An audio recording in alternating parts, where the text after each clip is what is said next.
Boa noite, meus irmãos, que a graça do Senhor seja com todos. Abra sua Bíblia, por favor, no Evangelho segundo Lucas, capítulo de número 12, os versículos de 13 a 21.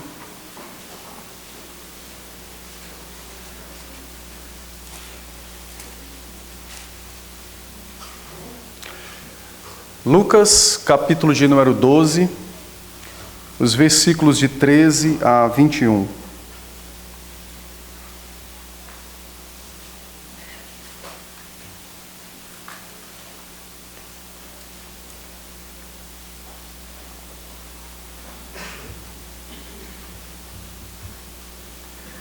Lucas 12, do versículo 13 ao 21, eu farei a leitura e os irmãos acompanharão nas suas Bíblias. Diz assim a palavra do Senhor.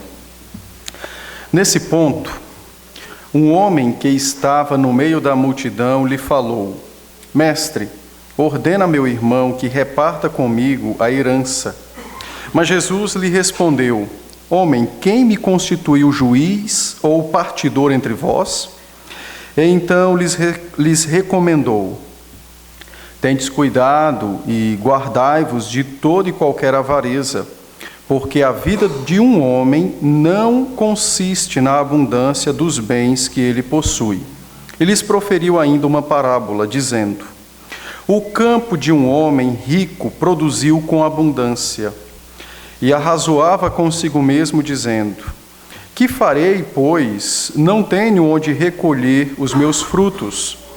E disse: Farei isto: destruirei os meus celeiros e reconstruí-los-ei maiores, e aí recolherei todo o meu produto e todos os meus bens.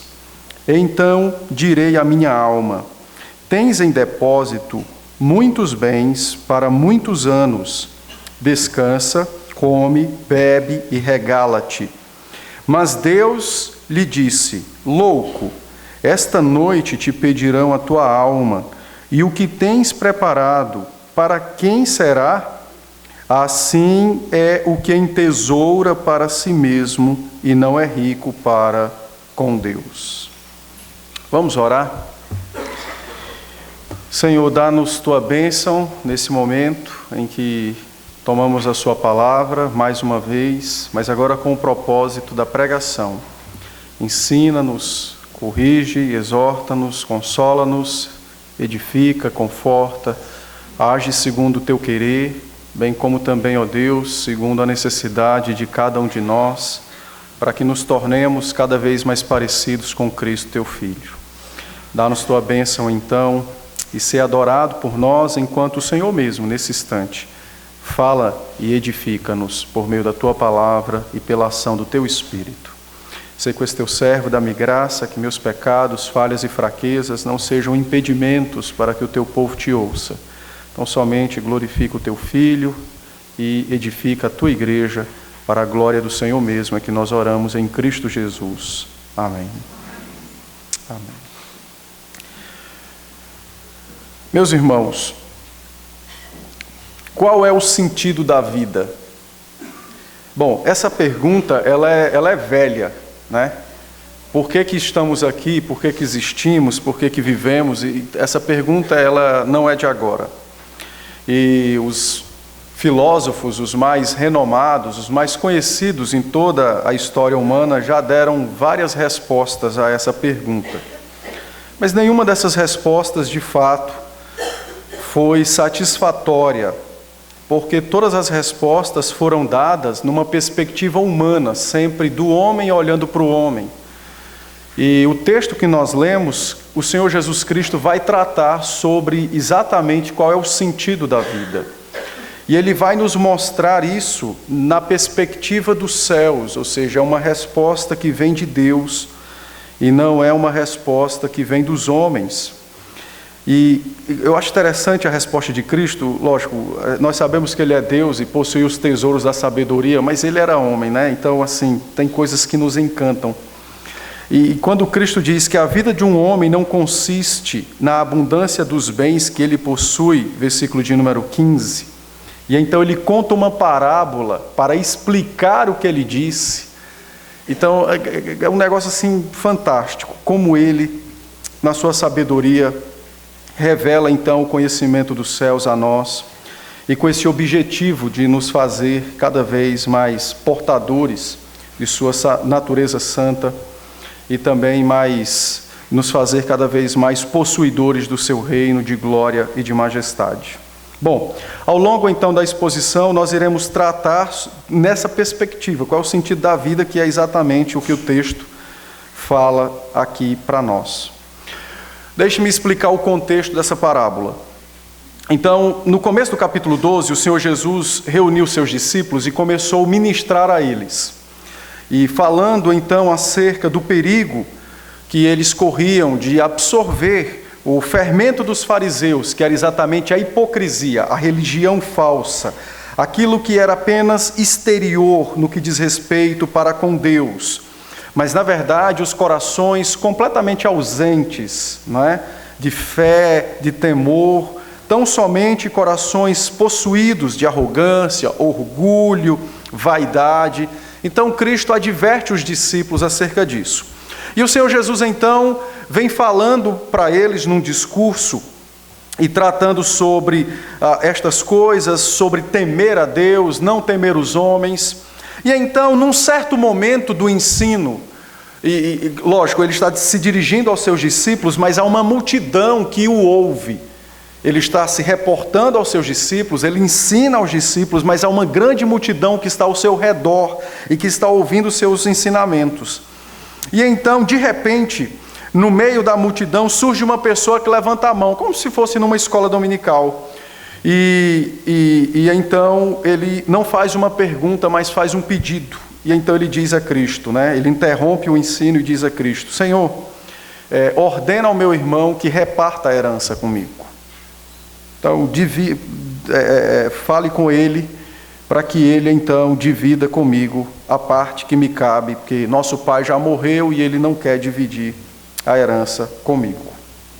Bom, ouvindo isso, até que talvez nós não julguemos tão séria esse pedido, né? Tão sério esse pedido do homem. Mas é de fato um pedido sério por conta daquilo que está exatamente dentro do coração. Anteriormente, Cristo havia ensinado os discípulos a terem o cuidado de não viver uma vida exterior com Deus, com o seu Criador. Agora, então, o próprio Deus proporciona, por meio desse indivíduo, um ambiente onde isso seria ensinado de modo mais profundo, mais prático e mais real. No Antigo Oriente, quando o pai vinha a óbito, então a herança era confiada ao filho mais velho. Então, possivelmente, esse rapaz do nosso texto, ele é o filho mais novo.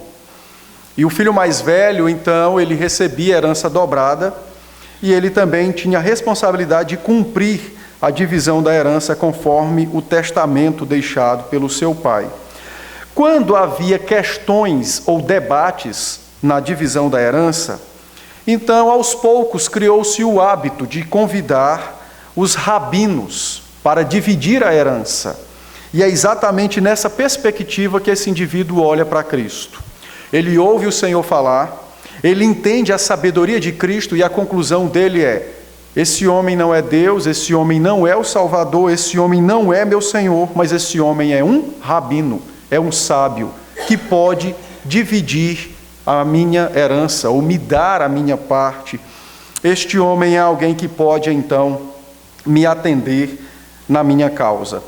E então ele pede a Cristo: chama o meu irmão e reparte a herança. Diz a ele para repartir a herança. E o Senhor Jesus Cristo, então, de um modo extremamente simpático, disse: quem me constituiu juiz ou partidor entre vós? Essa palavra de Cristo, ela é gloriosa, porque Cristo chega e diz assim: ainda que eu demonstre sabedoria nas minhas palavras, eu não vim para ser reconhecido como um sábio, mas eu vim para ser crido como Filho de Deus e Salvador. Então é um negócio muito fantástico, né? Ele diz: quem foi que me constituiu juiz ou partidor entre vós?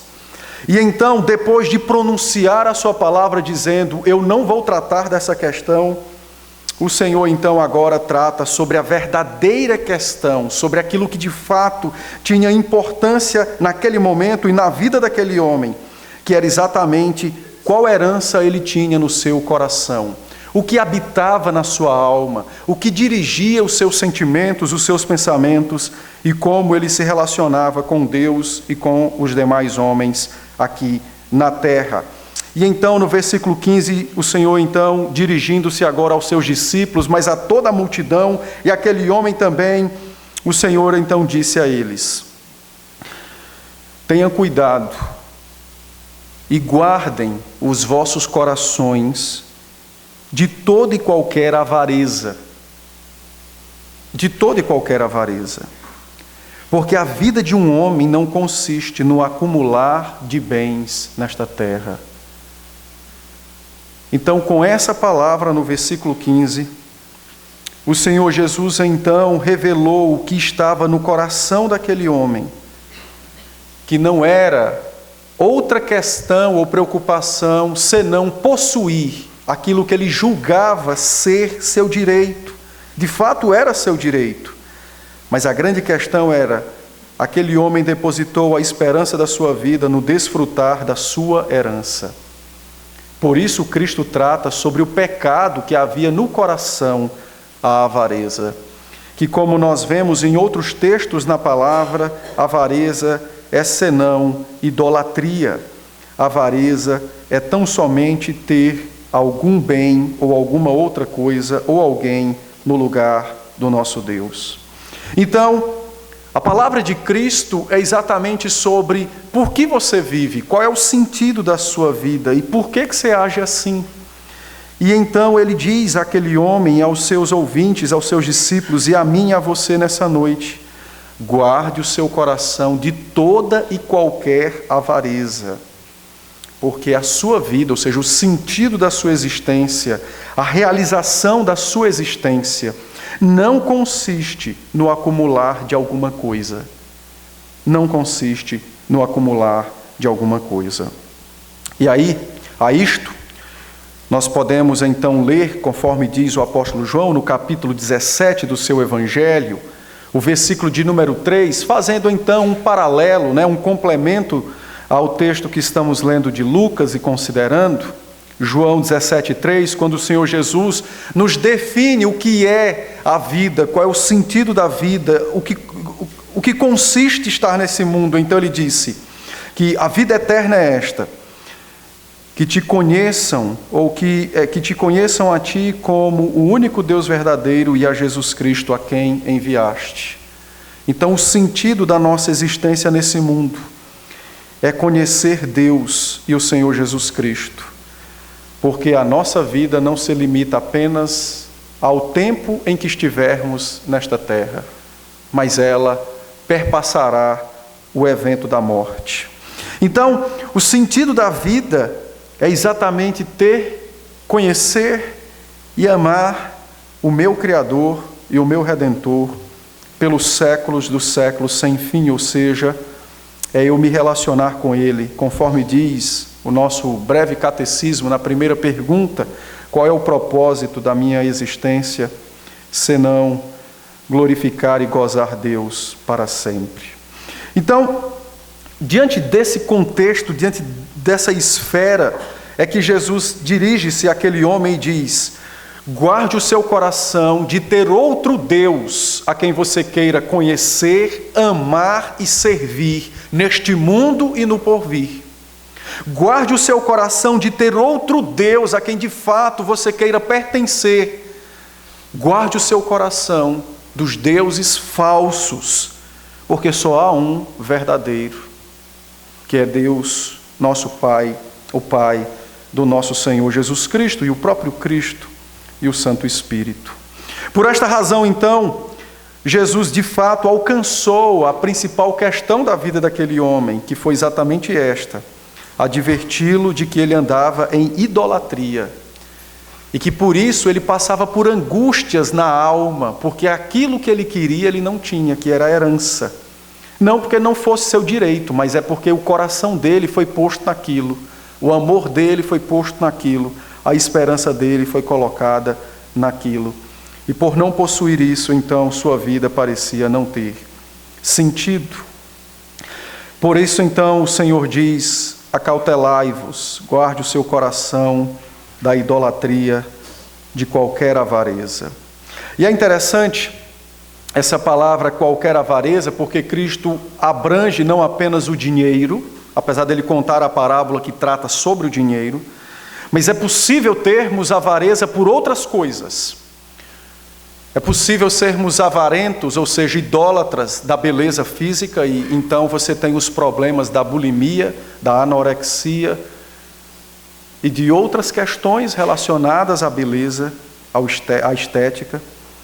É possível sermos avarentos, idólatras de nosso próprio nome e honra, e então podemos agir como Saul naquela guerra, quando se viu cercado pelos filisteus. Ao invés de confiar em Deus para se salvar, ele preferiu tirar sua vida do que ser ferido por um incircunciso filisteu. Podemos ter diversas avarezas, idolatrias.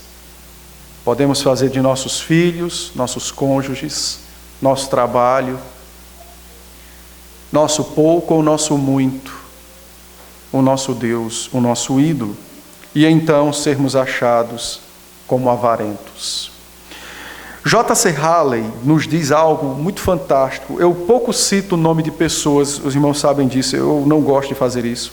Eu só cito quando realmente não posso fazer o contrário. Mas ele disse algo muito interessante que eu preciso mencionar, que ele disse o seguinte: não deveríamos perder tempo procurando ou tentando determinar especificamente quais são os pecados mais comuns da vida humana, ou os pecados mais cometidos no mundo, olhando para esse texto de Lucas 12:15. Mas ele disse: o correto é, não existe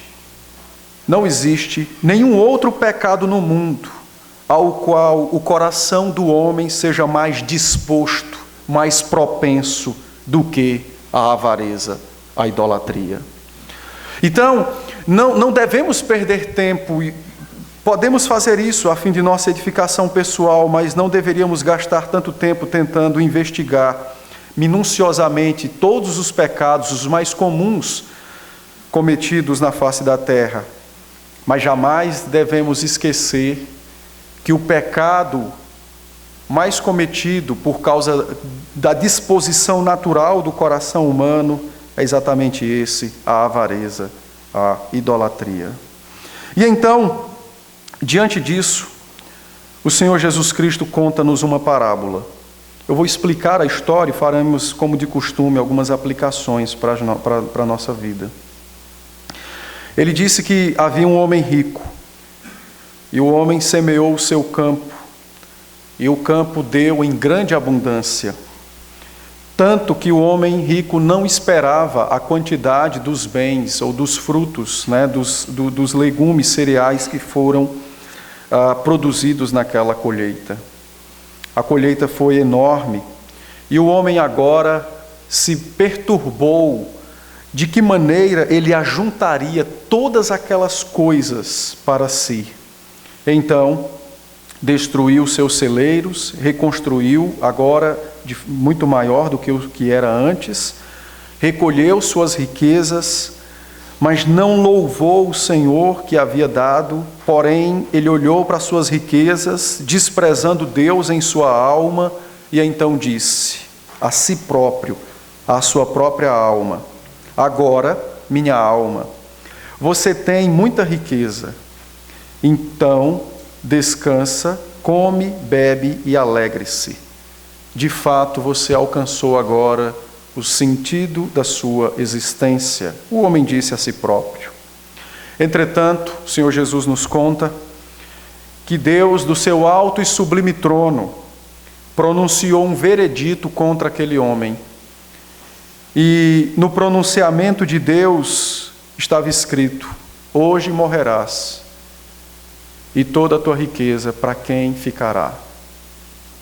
A parábola encerra quando o Senhor Jesus disse: nós devemos entesourar para Deus e não para nós mesmos. Ou seja, nós devemos amar mais a Deus, ou ter Deus como o nosso único e glorioso Deus, e devemos nos apegar menos às coisas deste mundo. Então, ele conta a parábola a fim de trazer um ensino de forma mais palpável dentro daquilo que nós mencionamos e explicamos no versículo 15, sobre o pecado da avareza, da idolatria, como sentido da vida. Bom, que lições nós temos para nós? Eu não sei se os irmãos têm acompanhado, mas parece que suicidar-se tem sido moda agora, né? Todo mundo agora quer morrer. Deu um probleminha, mete bala. Bom, eu não estou desconsiderando a dor e o sofrimento de ninguém, nem muito menos a dor e o sofrimento de quem fica, que chora, derrama lágrimas por aquele que morre. Mas o que eu quero mostrar aos irmãos é que isso não acontece por acaso. Não acontece por acaso. Mas eu estou mencionando porque isso tem me inquietado, exatamente porque o grande índice dos suicídios não estão fora da igreja, mas dentro da igreja. Eu estou num grupo de WhatsApp onde tem alguns colegas de todas as partes, todas as regiões do país. E vira e mexe alguém comenta que na igreja dele alguém tentou se matar, um conseguiu, outro não. É um casal que divorciou-se, às vezes era um novo, outras vezes era uma pessoa idosa. Parece que as coisas estão de perna para o ar, então por que isso acontece? Bom, eu creio que estas coisas acontecem exatamente quando nós deixamos ou entregamos nosso coração à avareza, à idolatria. E então agora um Deus que não é o Deus bíblico começa a dirigir a minha vida. E então, quando esse Deus que não é bíblico dirige a minha vida, o sentido da minha vida agora começa a se perder. E então minha confiança, minha esperança, minha alegria, minha segurança está colocada ou são colocadas em alguém que pode ser o meu emprego, que pode ser o meu sucesso no ministério, como pastores que têm muitos se suicidado,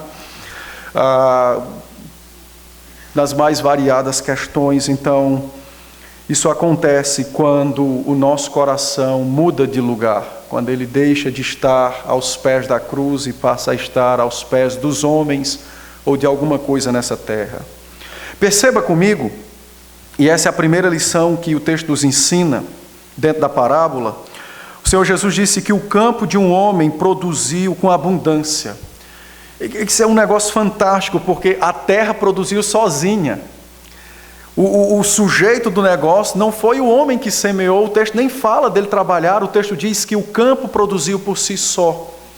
Isso é uma coisa extremamente magnífica, porque o Senhor Jesus Cristo está mostrando àquele homem e a nós também, exatamente que a riqueza que é dada na terra, ela não vem propriamente do trabalho da nossa mão, mas alguém me deu. Alguém me deu. Porque exatamente da mesma maneira que se nasce nu, assim também parte deste mundo. Mas os dias que se passam nessa terra, ainda que hajam bens, ainda que haja diversas outras coisas, mas isso é dado.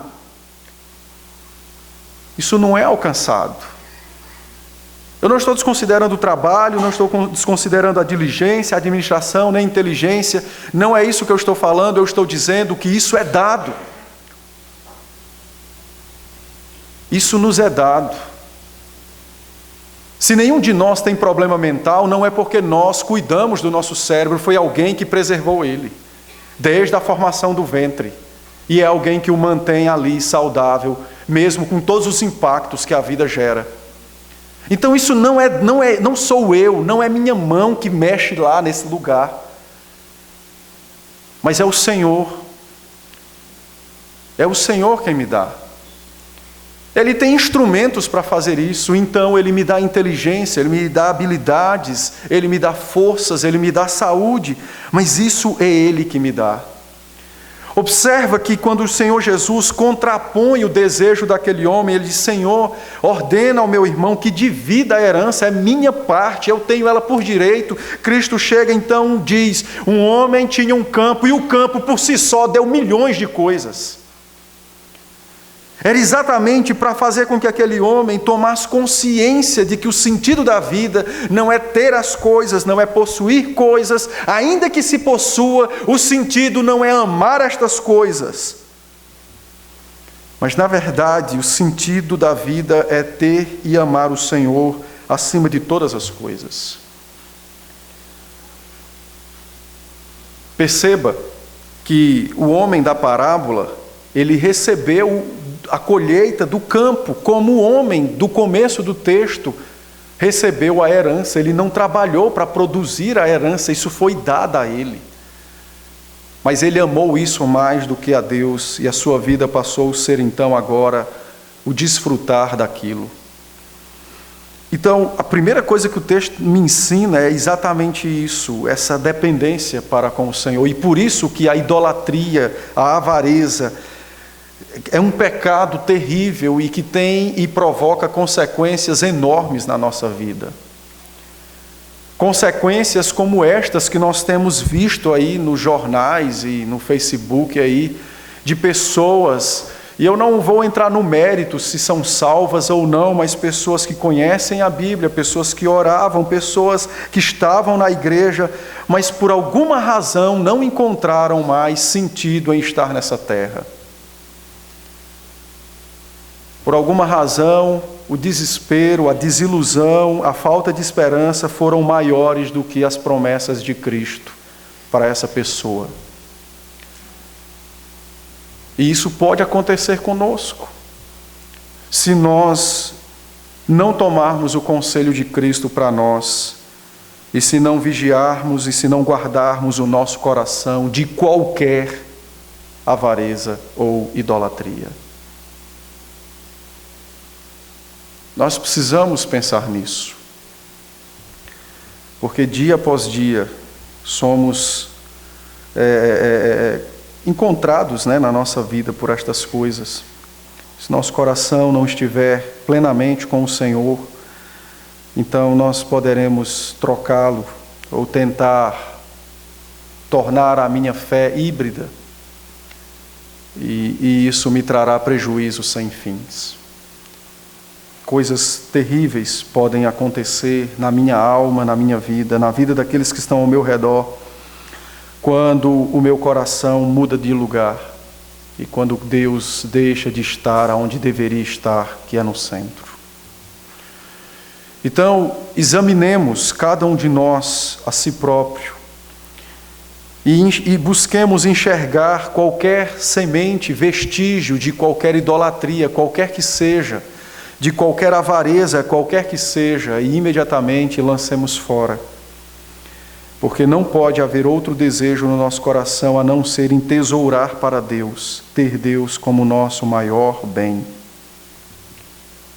Não pode acontecer outra coisa. Em segundo lugar, essa parábola, e depois os irmãos podem conferir o que eu vou dizer, você pode ler todas as parábolas do Novo Testamento. Essa parábola, ela é a única aonde Deus aparece atuando na parábola. Não há outra. Você pode ler todas as parábolas, uma a uma, você não vai ver Deus entrando na história. Apenas esta parábola. E somente nessa parábola, Deus aparece atuando diretamente, lógico, indiretamente pelo texto nós sabemos, mas diretamente, sendo mencionado especificamente, essa é a única parábola aonde Deus atua diretamente no texto. E por que razão? A razão é esta, porque, como eu disse, a avareza é um culto que é prestado àquilo que se tornou o nosso Deus. A avareza, idolatria, é o culto que nós prestamos, se prestamos, diariamente, àquilo que se tornou o nosso Deus. Por isso o texto insere Deus agindo gloriosamente, poderosamente no texto. Porque o Deus daquele homem era a sua riqueza. E ele foi completamente impotente, inerte, não pôde fazer nada quando Deus disse: hoje à noite você vai morrer. Então, na parábola, você tem a revelação do Deus falso e do Deus verdadeiro. E por isso que a avareza, que a idolatria, é algo que deve despertar-nos a atenção e as nossas preocupações constantes para sermos achados caindo nesse pecado. Pense comigo. Pense comigo. Examinando as coisas da sua vida, as áreas da sua vida, e buscando pesar na balança, o que você tem mais amado? Se hoje Deus vier e buscar seu esposo, sua esposa, seus filhos, ainda que você derrame lágrimas copiosas, chore dias e dias, mas examinando o coração, você vai amar mais quem?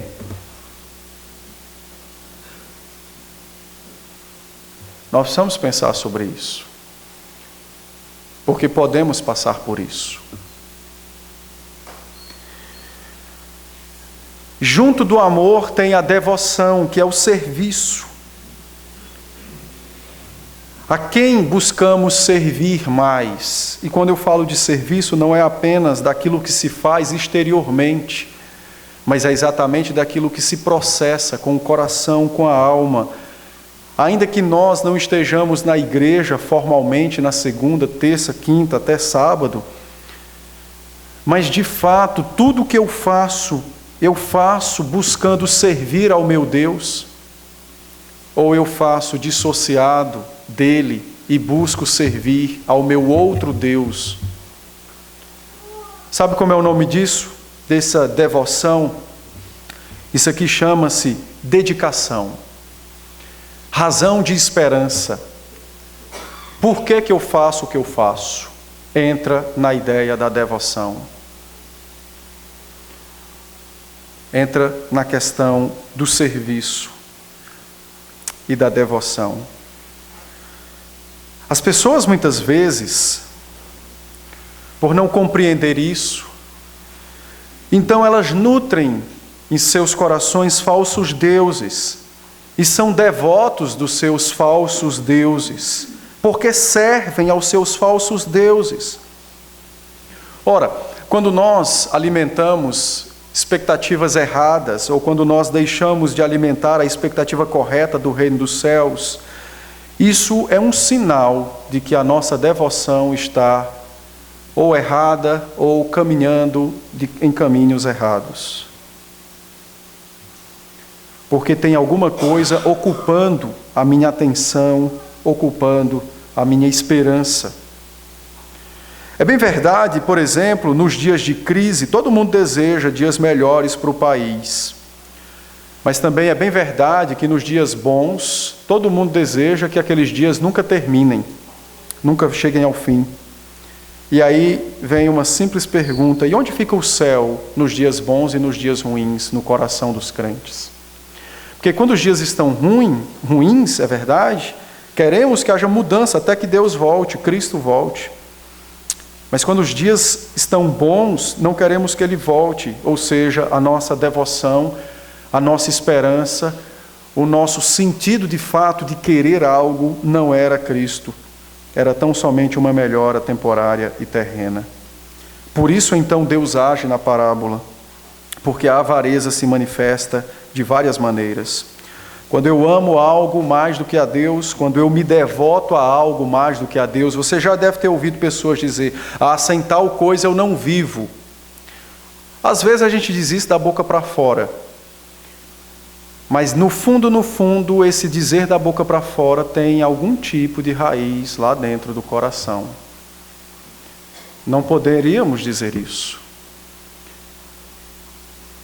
Deveríamos dizer: sem Cristo eu não vivo.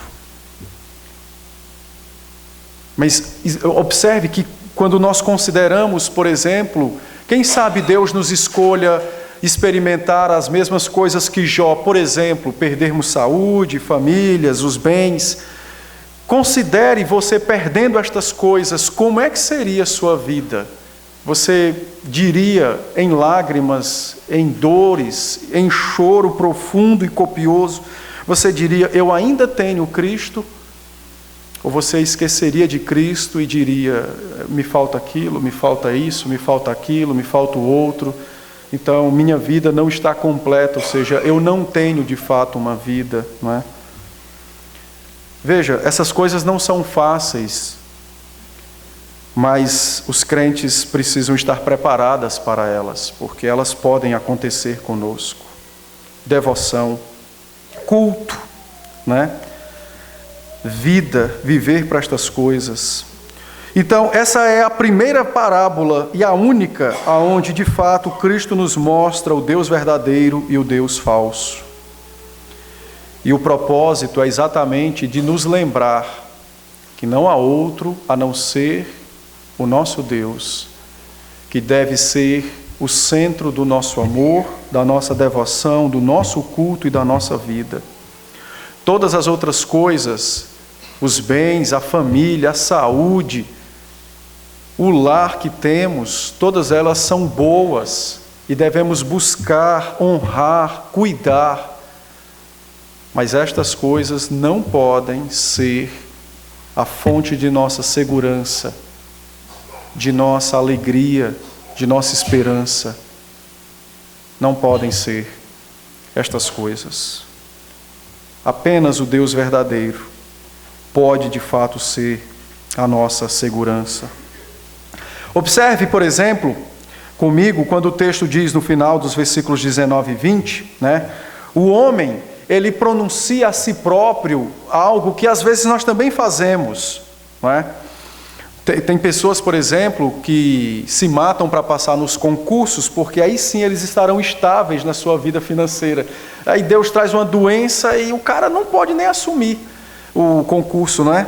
Mas às vezes nós cometemos esse pecado. Olha o verso 19 comigo. O cara juntou os seus bens e então ele disse, então direi a minha alma, ou seja, é algo que é dito para si próprio, é a crença, é de fato uma afirmação de fé dele.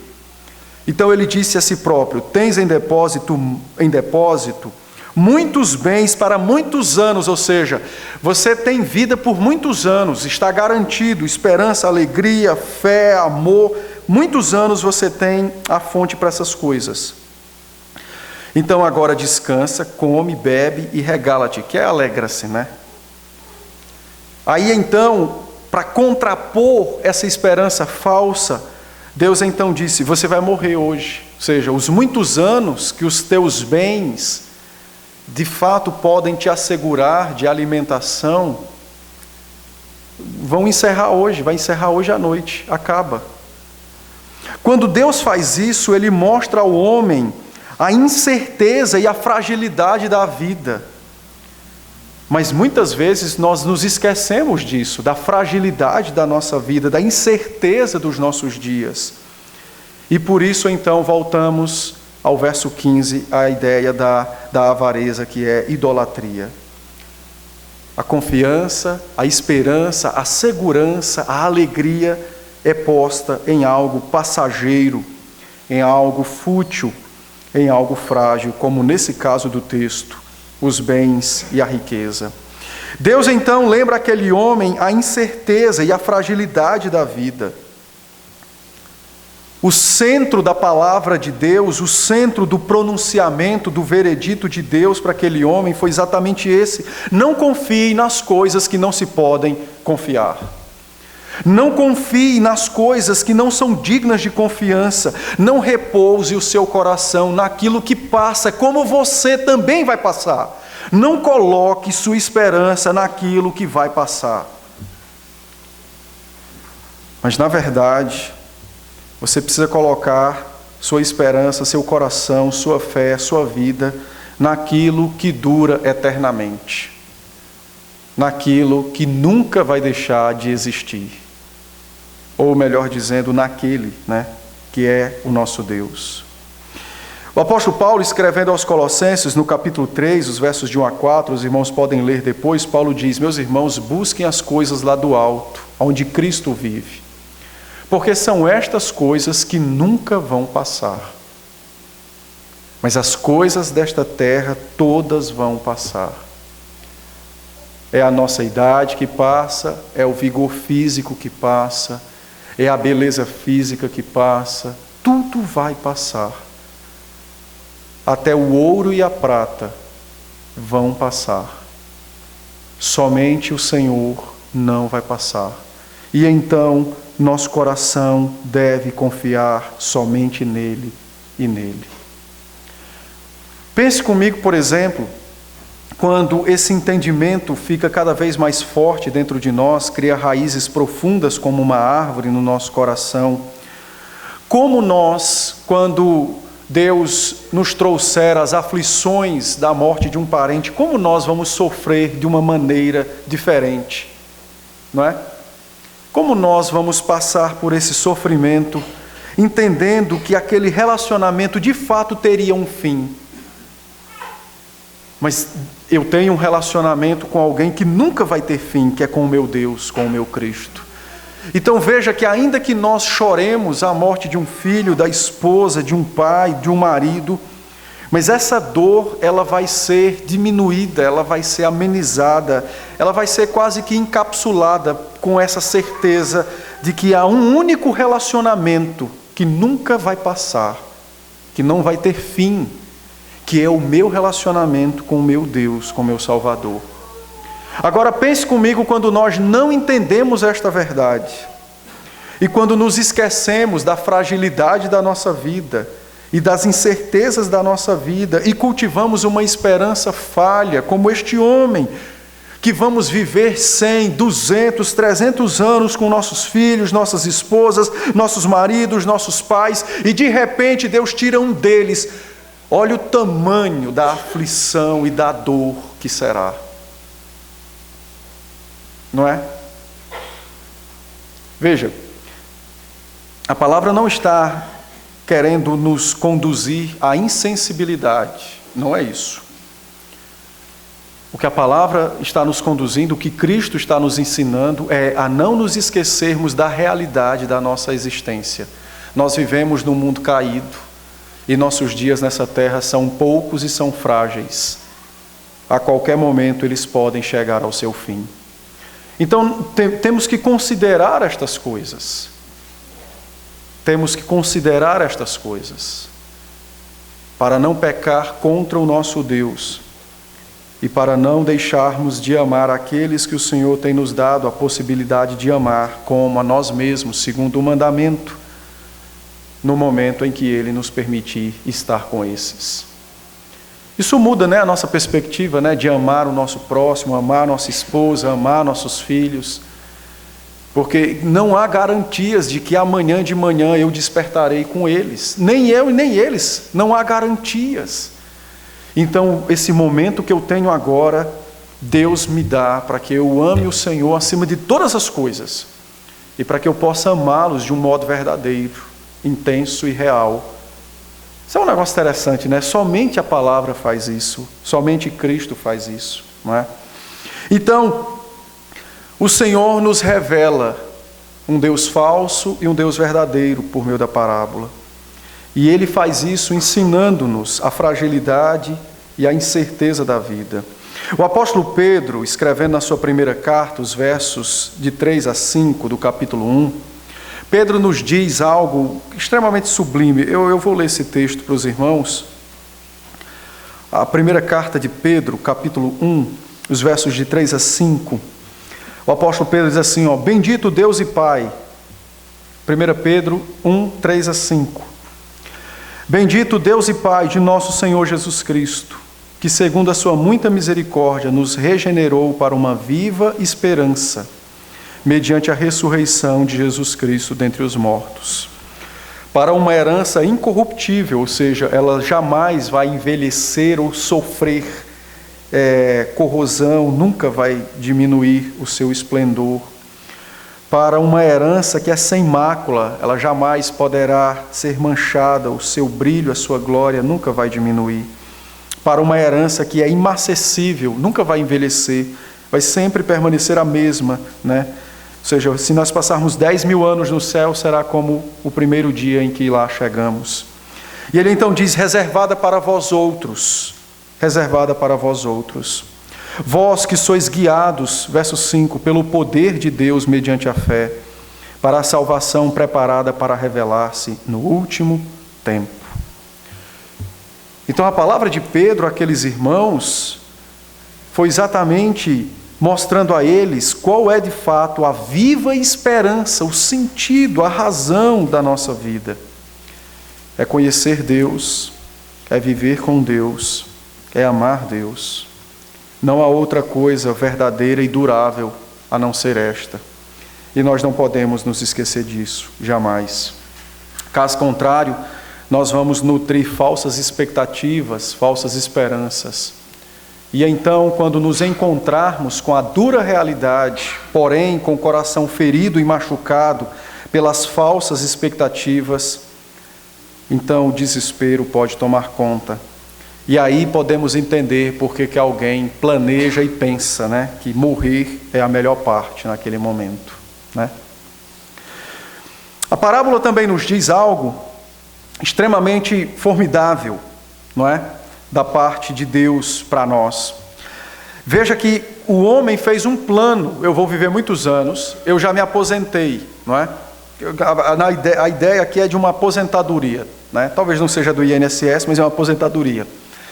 E o homem disse a si próprio, eu já tenho então bens para consumir até morrer, então agora eu vou descansar, comer, beber e me alegrar. E então Deus frustra esse plano, e isso lembra aos homens que a vida está no controle divino e não no nosso. A vida se encontra no controle divino e não no nosso.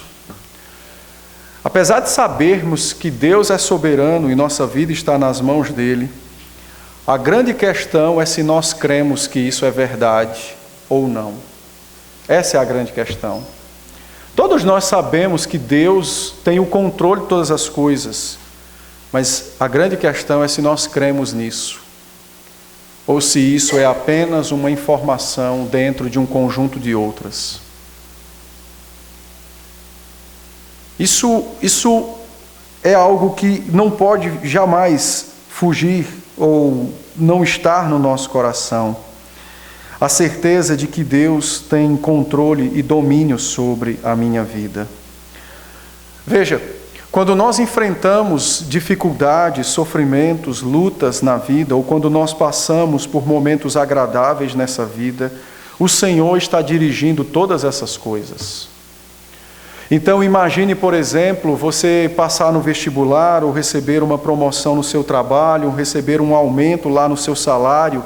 Então, automaticamente, o seu coração deveria render graças a Deus de ter lhe possibilitado isso. Mas quando essa verdade de que Deus governa e dirige todas as coisas não está no meu coração, então uma outra coisa surge: a vaidade, o orgulho, a arrogância. Eu sou bom, foi o meu braço que alcançou tal coisa. E então isso é uma porta aberta, escancarada para a idolatria se instalar no nosso coração, para a avareza se instalar na nossa alma. E então a bênção divina de promoção, do aumento do salário, de algum tipo de reconhecimento, passar no vestibular, num concurso, sei lá o que mais. Então agora, pela vaidade, pela arrogância, aquilo se transforma na razão da minha vida. Eu cheguei até aqui por isso, ou eu casei porque era assim, ou eu passei porque fiz boa prova assim, então eu preciso continuar assim, e não para servir a Deus, mas agora para servir a mim mesmo. E então você começa a criar um ídolo no seu coração. A verdade de que Deus controla a nossa vida, ela é algo extremamente glorioso, formidável, porque ela me impede de ser soberbo nos momentos bons, mas também ela me impede de cair no desespero nos momentos ruins. Ela me impede de cair no desespero nos dias ruins. Deus controla então a nossa vida, e foi isso que o Senhor quis dizer àquele homem, e é isso que o Senhor diz a nós nos dias de hoje. Nós estamos hoje vivendo uma época extremamente acelerada, com uma enxurrada de informações e uma dependência de certas coisas. E quando muitas delas nos faltam, então nossa vida parece que sai do eixo, perde o sentido, não há mais por que continuar. É assim com mães que desejavam ter um filho loucamente, faz inseminação, gastam rios de dinheiro, o negócio não dá certo. E então preferem se entregar ao sofrimento. É assim com pessoas que perdem pessoas, é assim com cada um de nós nas mais variadas esferas da vida. Então a parábola nos ensina que Deus tem domínio sobre todas as coisas. Ainda que nós queiramos gerenciar os nossos dias, mas na verdade é o Senhor quem gerencia cada um deles. E isso não pode jamais fugir do nosso coração, porque senão eu vou começar a criar ídolos. Perceba como essa verdade de que Deus é soberano, ela é algo tão claro no texto e que muitas vezes nós nos esquecemos. Observe que o homem disse na parábola que ele ia viver muito porque tinha dinheiro. E então Deus disse a ele: hoje à noite eu vou confiscar aquilo que um dia eu te dei, a alma, a vida. Ou seja, até a própria existência ela é experimentada em caráter de comodato, de empréstimo. Porque no dia que o verdadeiro possuidor quiser, ele então toma para si. Ele toma para si. E então a parábola nos mostra que aquele homem que construiu um Deus falso para si, foi humilhado de tal sorte que a sua própria vida, a sua própria alma, não era dele, mas apenas lhe foi dada por um momento. Um belo dia, o verdadeiro proprietário requereu, e nada pôde ser feito em contrário. Então, essa verdade da soberania divina, ela precisa ficar dia após dia mais nítida na minha alma, na minha mente. Eu preciso crer nessa verdade, porque é exatamente assim que eu não perco de vista o meu Deus, colocando outros diante dos meus olhos. Essa parábola tem lições preciosíssimas, muitas, mas eu quero me adiantar por causa do tempo. Eu quero prosseguir e dizer aos irmãos, então, por fim, concluindo, a parábola me adverte sobre o perigo, o perigo de fazer da riqueza ou dos bens o centro da minha vida. Até então, falamos de várias outras coisas que podem nos tornar avarentos, idólatras. Mas o texto foca na questão do dinheiro. E então o Senhor nos mostra como é perigoso uma ênfase, uma superênfase dos bens e da qualidade de vida material. Isso é muito perigoso. Cristo não desconsidera que nós devamos e busquemos e trabalhemos para ter uma boa qualidade de vida nessa terra. Não é isso que está sendo ensinado, que não devemos buscar isso. Não está sendo ensinado a nós que não devemos ser criteriosos e poupar. Nada disso está sendo dito a nós pelo Senhor. Mas o Senhor está nos dizendo exatamente que todas as vezes em que o nosso real, o nosso R$1, se torna de fato mais valioso do que aquilo pelo qual ele deve ser, quando o nosso R$1, aquela moedinha, passa a ser então agora o centro da minha atenção, quando eu vivo para aquilo, então imediatamente eu desprezo o Deus verdadeiro.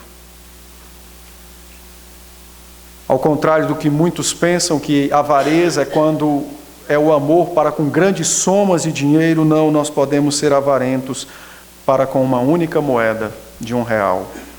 Porque o que caracteriza a avareza não é a quantidade, não é o ídolo, mas é exatamente o amor que dedicamos a isso. É o culto que prestamos a isso, é a devoção que prestamos a isso. É fazer daquilo o centro da nossa vida. E então o Senhor nos adverte e nos diz que os bens materiais nos foram dados para nosso deleite. Os bens nos foram dados para nos servir. Mas todas as vezes que inverte a posição e nós servimos aos nossos bens, então você tem avareza, idolatria. E assim com todas as outras coisas. A nossa esposa foi sim dada para nos servir no caso dos maridos. Os maridos foram dados para servir as esposas. Os filhos para servir aos pais, os pais aos filhos. E assim em todas as coisas. A casa foi dada para nos servir de abrigo. Mas quando inverte as posições e eu passo a servir aquilo que me foi dado para me servir, quando eu sirvo a estas coisas, então é avareza, é idolatria, é culto a um Deus falso, seja qualquer que seja esse Deus. Quando eu começo a adorar e a amar, então os meus bens, então é sinal de que o meu coração começou a desprezar o Senhor, começou então a desconsiderar o Senhor.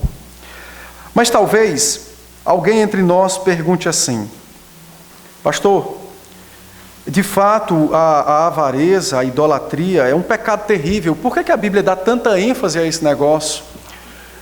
Veja, e se formos colocar numa comparação em gráficos, a idolatria, a avareza, ela ganha disparadamente contra pecados que nós julgamos serem horríveis, como, por exemplo, o sequestro. A Bíblia condena, você tem textos para isso, mas não há uma ênfase enorme para isso, não é? O adultério, o próprio assassinato. Por que então, não é que os outros não sejam pecados horríveis e hediondos, não é isso. Mas por que esse em particular, ocupa tanta atenção das Escrituras? A razão é simples. É porque todas as vezes que nosso coração é achado em avareza, então há um obstáculo para a nossa salvação. É verdade, nós somos salvos pela fé, e Cristo é quem nos salva.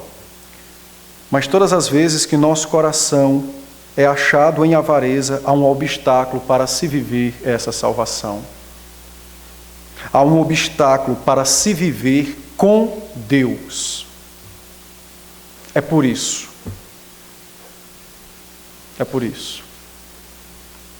que ocupa tanto espaço e tanta atenção das Escrituras. Todas as vezes que meu coração se encontra nesse pecado, então eu tenho uma enormidade de obstáculos para viver com Deus, porque outro Deus foi posto no lugar do verdadeiro.